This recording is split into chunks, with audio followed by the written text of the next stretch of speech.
Hello, you're watching ITV News Meridian. Here's what's happening this Friday evening. The green light for holidays, but where can you go this summer without having to quarantine? Reaction to the government's announcement in the last hour. Election 2021 with counts affected by COVID. We'll have the latest council and police commissioner results as they come in slowly. And sticking to what he knows best, the football mad dad who has collected every one of these since the 1974 World Cup.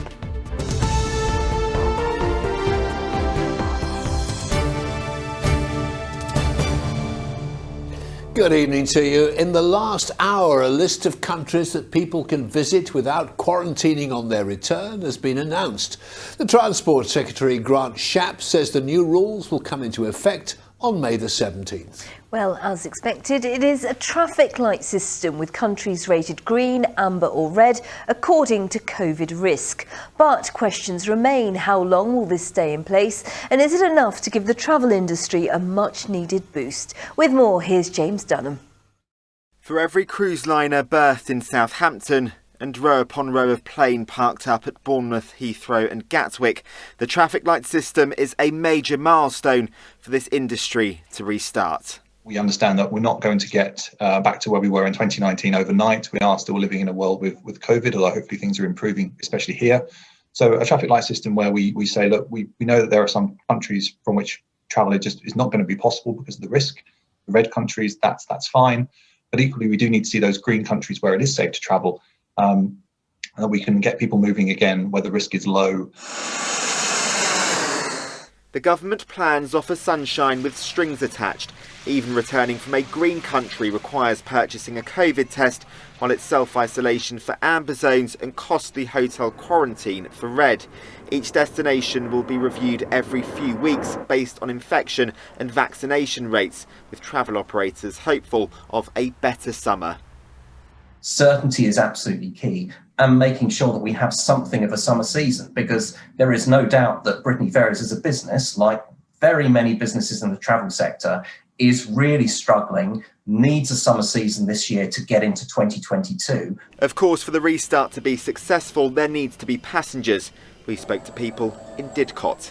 We do have a holiday booked in Macedonia in September, but that's rolled on from last year, and I'm hoping that we might be able to go. We're not really over the pandemic, are we? So I think I'll give it a miss this year. No, I'm a bit scared.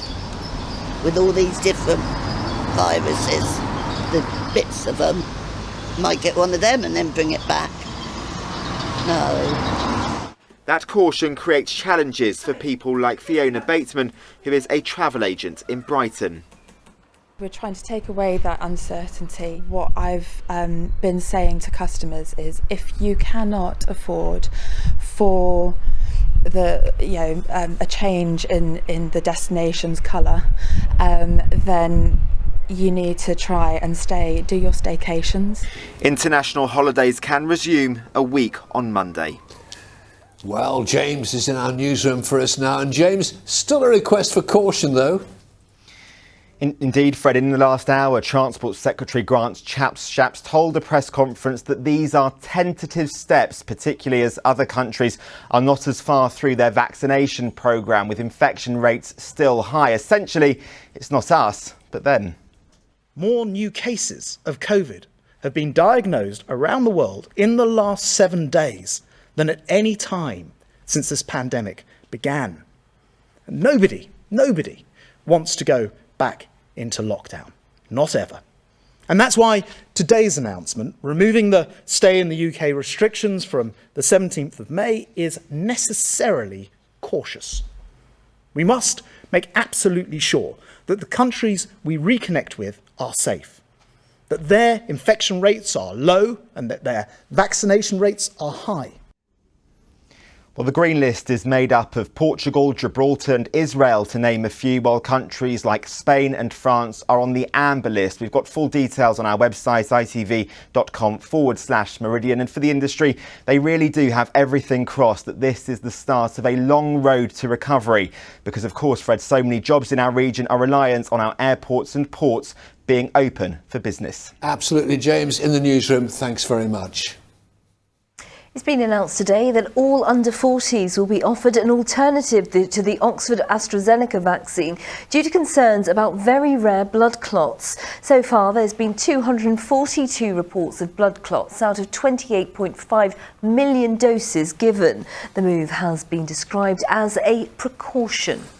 A man who fired at people with a BB gun in Southampton has been jailed for 14 months. 19-year-old Kieran Gom shot at terrified pedestrians from rooftops on Above Bar Street in August last year.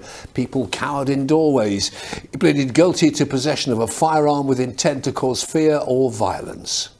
Police are warning people to be vigilant after a series of suspicious incidents in an area of Hampshire. Residents of Hill Head and Stubbington reported a man driving a white van knocking on people's doors and asking where to leave parcels if they're not in. He claims to work for Amazon. Police urge anyone with information to call them on 101. Duchess of Cornwall was in Wiltshire today as she made her first visit to the 5th Battalion, the Rifles, following her new appointment as Colonel-in-Chief, taking over from the Duke of Edinburgh. She was greeted with a royal fanfare as she arrived at Bulford Station. The Duchess then met riflemen and their families at a small reception and presented non-operation medals. The service personnel have recently returned from Estonia. And don't forget, for more on all of today's top stories, you can head to our website. It is itv.com/Meridian. The long job of counting all the votes in yesterday's election has begun. Some results are in already, but it's thought some won't be in until, wait for it, Monday. Well, live now to our political correspondent Phil Hornby at Westminster. Phil, this is what, of course, happens in a COVID-restricted world. So what do we know so far? Well, Fred, at a time when we normally have a full set of results, these are very early days and it's difficult to discern a pattern. There are parts of our region, of course, where all of the parties, the Greens, the Lib Dems, Labour, the Conservatives and the independent candidates all have something to shout about. Overall, it's safe to say I think our region will remain a Tory stronghold with the Conservatives the main party. No surprise there, but their successes in the south will not be as spectacular as they have been elsewhere in the country, in the Midlands and the north, where the Conservatives have had a really good day. A Cabinet Minister, the Business Secretary, was visiting Didcot in Oxfordshire today, and we asked him why he thought the Tories had done so well. I think a mixture of things. I think clearly the vaccine rollout has been successfully managed. People look at where we are in terms of the vaccines, they look at Europe and they see a contrast. They see a country that's actually really got its act together on this, and people have been impressed with that. And there's no doubt the Conservatives have had a boost from the vaccine, but there are other factors at play here tonight, and the Labour Party in particular are asking themselves some very difficult questions tonight about why they have done so badly. We'll talk more about that later. We will indeed, Phil. Thank you very much indeed. We'll catch up with you a little bit later on. It's going to be a patient wait for results, I suspect. Soon we'll be going live to Hampshire, Sussex and Kent. First, though, in Reading, Labour have been waiting to find out if the party can hold on to its majority. The local authority has been Labour-run since 2012. Mel Blaw is at Rivermead Leisure Centre for us. Mel, any results at the count there yet? Yes, all the results are in. They came in earlier than expected, actually, which is why the hall here is now empty. Everyone's packed up and gone home for the weekend. No major surprises, so Labour maintain their majority here in Reading. 17 seats were up for grabs across all 16 wards. Labour held 10 of their 11 seats, losing Redlands ward to the Green Party. The Greens were the only party actually to gain a seat this year. The Conservatives held all 4 of their seats, while the Lib Dems held their 1 seat. This was the reaction to the results from the leader of Reading Borough Council. Well, I think, taken especially in the national context of Labour results, fantastic set of results for us here in Reading. Disappointing to lose one of our seats by just 10 votes, but overall I think this is a real vindication of the work that we have been doing as a Labour council, getting on, delivering for residents right across the town and investing in our town. Well, while there were no real surprises here today, turnout was higher than expected, actually up to 36%. That's the highest since 2015, and that was a general election year. Well as voting in the local elections, residents here in Reading have also been voting for their police and crime commissioner. That result is due early next week. Mel, live in Reading, thank you.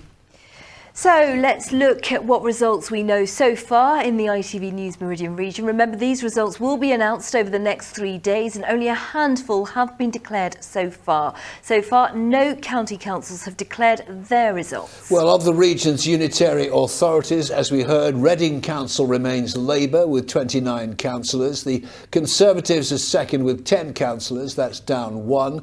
The Greens have increased their numbers to 5. Turnout in Reading was 36%. Swindon Borough Council, another unitary authority, is a Conservative hold, the Tories gaining 6 seats. And the Conservatives have held on to control of Thurrock Council and increased their lead, taking 5 seats from Independents, 1 from Labour.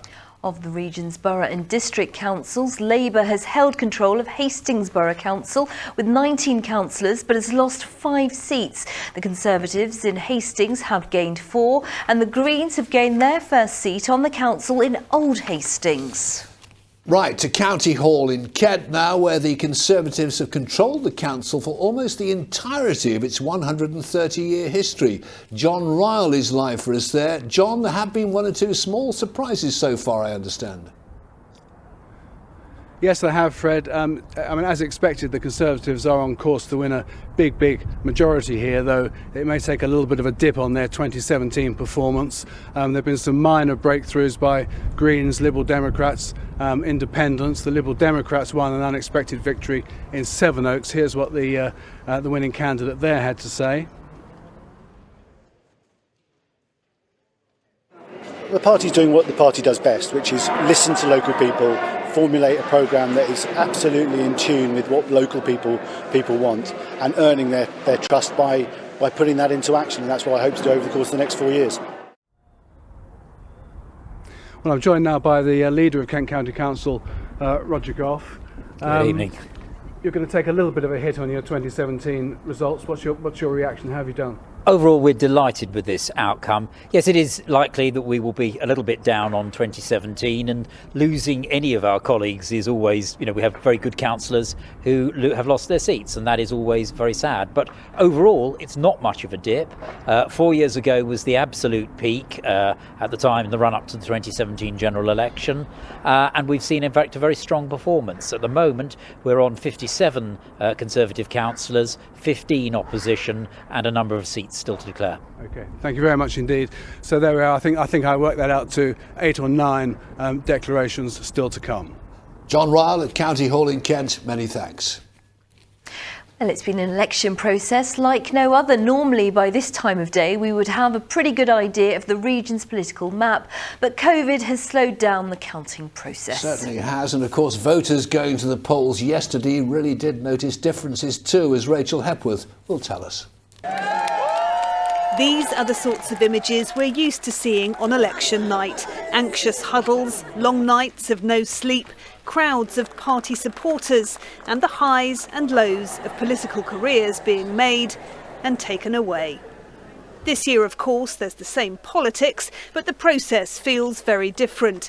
Social distancing greatly reducing the numbers allowed into counts, like here in Bournemouth. People going to the polls yesterday were aware it was an election like no other. The priority, minimising the risk of infection, welcomed by voters in Basingstoke. You had to take your own pencil for starters, then there was a way in, and then there was a way out the back. It was okay. I had a mask and sanitisers, so there was no problem. Took my own pencil. For councils, risk assessments have been more complicated than usual. Gone are the cheek-by-jowl counting tables. At Swanley in Kent, counters have been separated by plastic screens. The numbers present kept to a minimum. Well, here in Eastleigh, as across the south, there's a very different mood and feel to the democratic process as it tries to adjust to the demands of COVID. The focus here on being transparent. We want candidates and agents and people to scrutinise what is going on.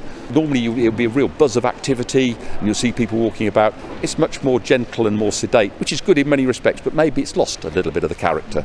The low turnout figures have perhaps reflected a lack of engagement with local politics, reflected today in Gravesham. Because of everything that's going on, it's just all up in the air and I just don't really agree with it at the minute.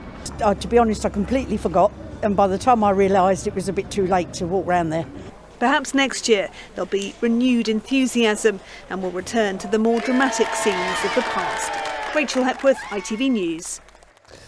Well, it's going to be a really busy weekend in Basingstoke. There are 3 counts taking place there, as well as the 54 seats for the Borough Council. There's also the count for Hampshire's Police and Crime Commissioner. But today the focus is on Hampshire County Council. Mary Stanley is live there tonight. Mary, what's the latest? Well, they only started counting here a short while ago. With those 3 elections, it's taken all day to sort and verify the ballot papers.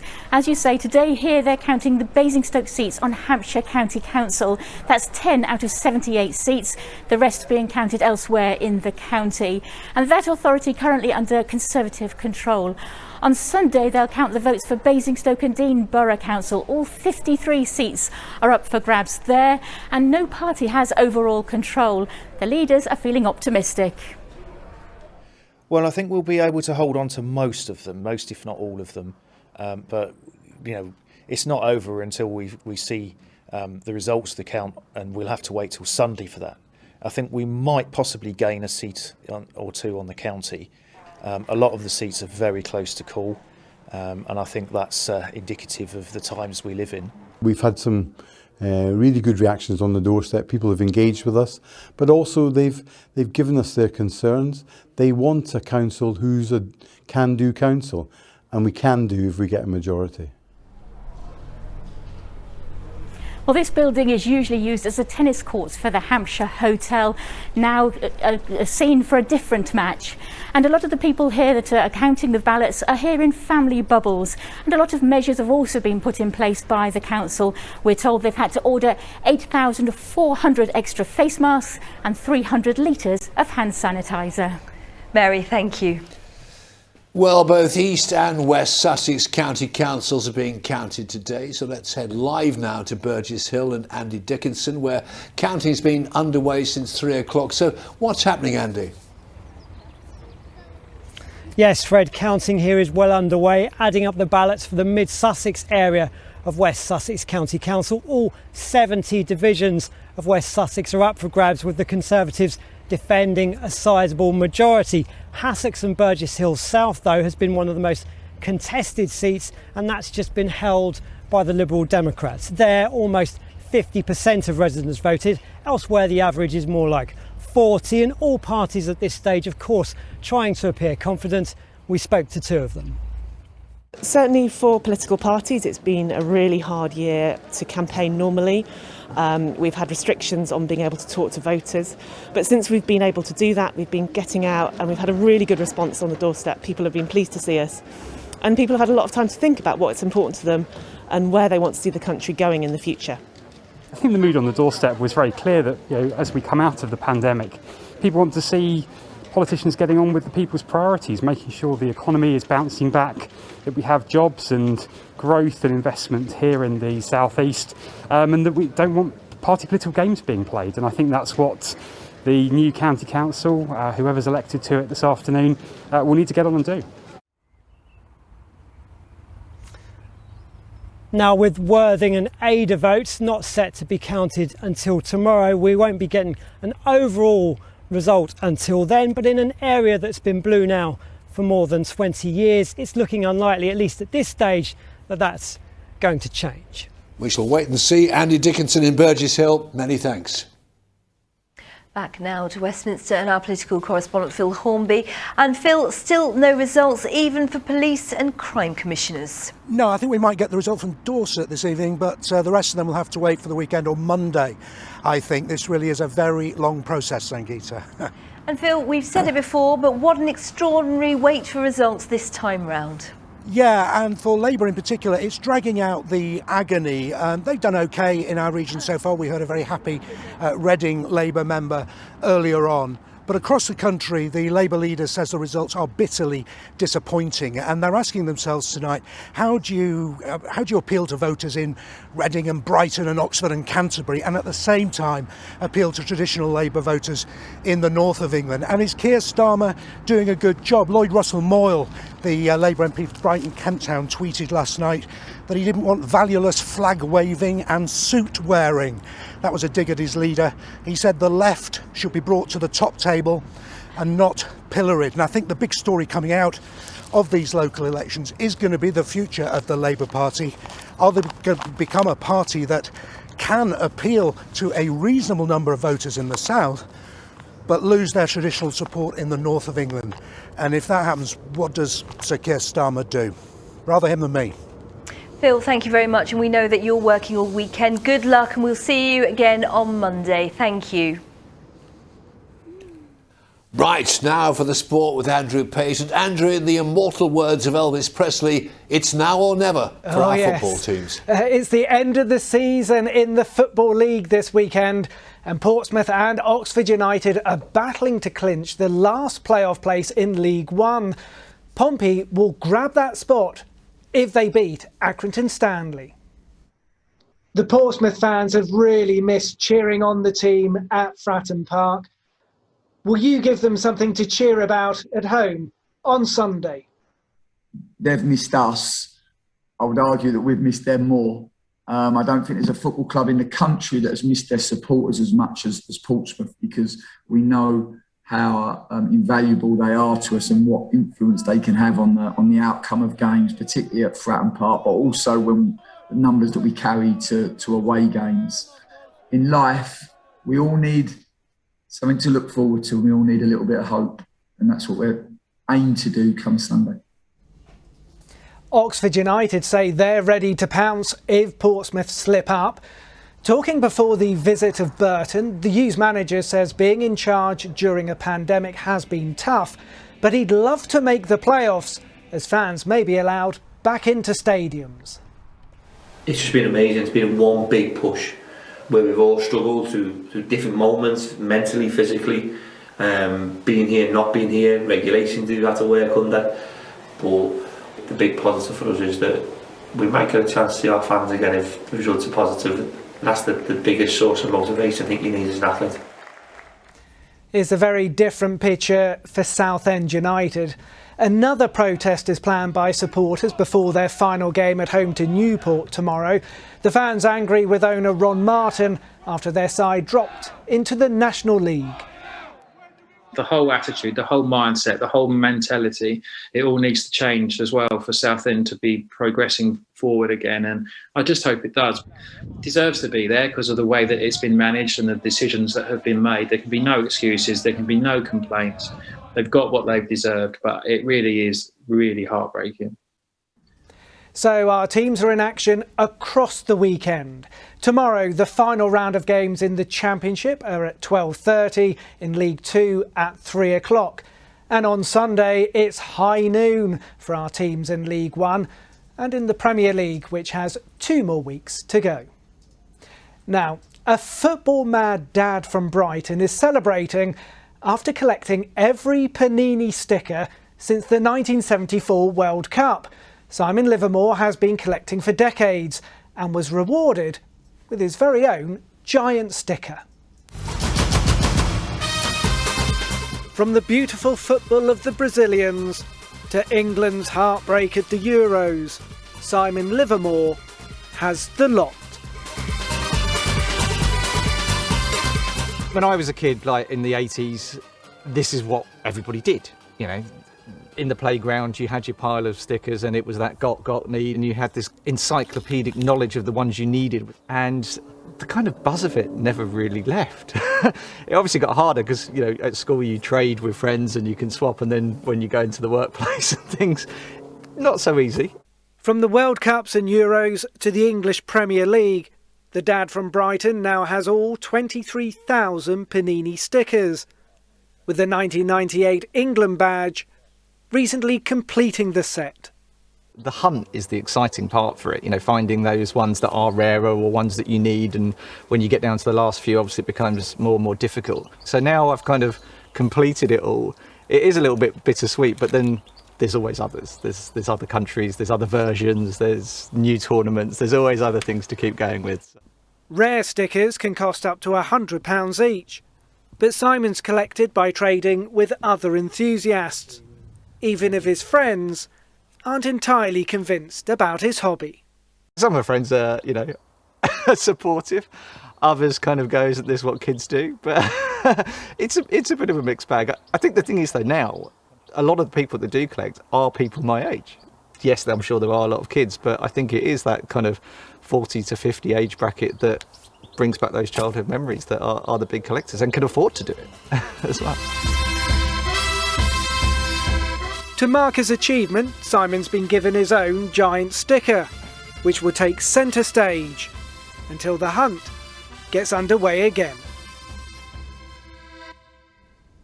Yeah, he is football crazy. Quite an achievement. He's as daft as you and me, Andrew. Football crazy. Thanks a lot. Brilliant. Well, Pip is next door in the weather studio waiting for us. Pip, come on, it's Friday. We want something happy. Well, I shall try. Now, regardless of how you voted this week, the one thing we can all probably agree on is the weather itself has been a little bit disappointing, but it has brought some very interesting pictures into the weather inbox. So let's take a look at the first one this evening.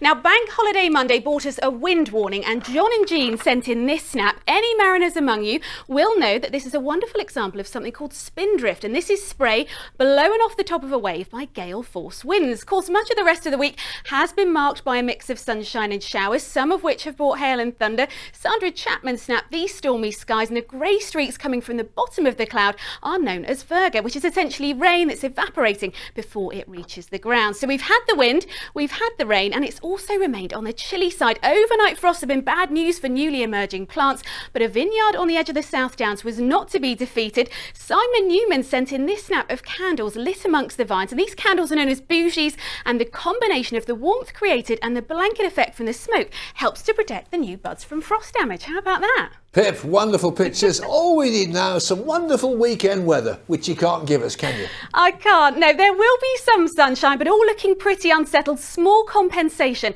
that it will be a little warmer than of late through tomorrow and Sunday. Let's take a look at that full weekend forecast.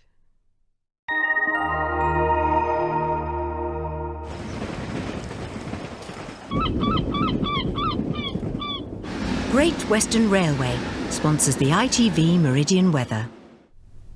So it has been a relatively quiet day weather-wise today, but it will change again for the weekend. Spells of rain or showers, windy at times too, but it will be a little warmer than it has been of late. So what's going on? Well, low pressure will be firmly in charge this week, and you can see fronts moving our way overnight tonight into tomorrow and also on Sunday. But as they arrive, winds will take a southerly turn, and that will start to draw up some very warm air from the near continent. Parts of the south and southeast well up into the high teens, and one or two spots possibly touching 20 Celsius later on Sunday.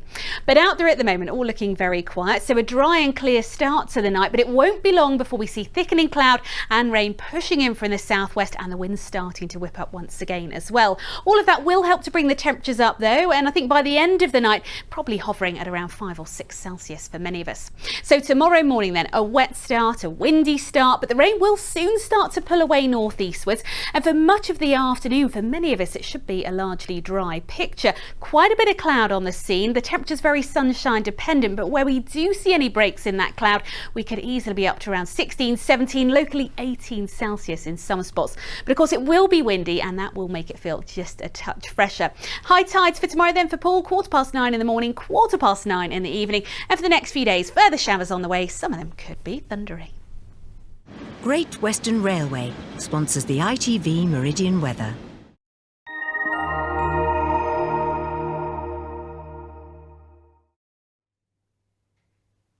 And that's it from us. We'll have bulletins over the weekend as the election results come in, and we're back at the usual time on Monday at 6 p.m, hopefully with even more results for you. Fingers crossed. Coming up, the ITV Evening News with Mary Nightingale. But from all of us here, do look after yourselves. Enjoy your weekend. Take care. From us all. See you Monday. Bye-bye. Bye-bye.